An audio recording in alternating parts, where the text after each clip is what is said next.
This speech was to be historic, at least that's how they in Kremlin imagined it. Like it would be read and reread. But as it is said, you can make history or you can plunge into it. And Putin has got the last one, experts say.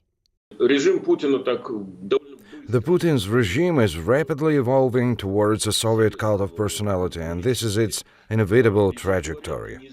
Almost 4 hours on the stage, the main speech and commenting to the political scientists. The truth is that in all this, there's nothing new. He traditionally regretted the collapse of the Soviet Union, blamed the West for all the troubles and offered negotiations with the same rotten West. I believe in the power of common sense because I am convinced that sooner or later both the new centers of the multipolar world and the West will have to start an equal conversation about our future. But it looks like Putin is wishful thinking. The West doesn't want to communicate with him at all. Eventually, there is no place for dictators in the civilized world. Putin's message today to the Russian people is unclear, untrue, and unedifying. What is crystal clear is our message to the world: aggressors must not be able to invade their neighbors with impunity.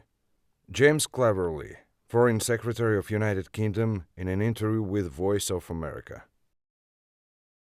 So I'm going just to keep it very, very simple here in regards to commenting on the Putin speech. It wasn't at all that new, and it doesn't indicate that Putin's strategic goals have changed here. He doesn't want Ukraine to exist as a sovereign independent nation-state. That is clear by just his actions of an unprovoked war in Ukraine. Karine Jean-Pierre, White House press secretary during briefing. Putin spoke at least about Ukraine. He was mostly repeating Kremlin propaganda and blaming the West for Russia's own attack on Ukraine. Experts believe this speech is an indicator of how far Putin is from understanding the reality. The terrible thing is that he believes in it, that Ukraine is a subdivision of the Russian people. It's just that the West has thrown some kind of haze on it, which must be removed, and then happy Ukrainians with flowers and corvies will meet liberators from Russia.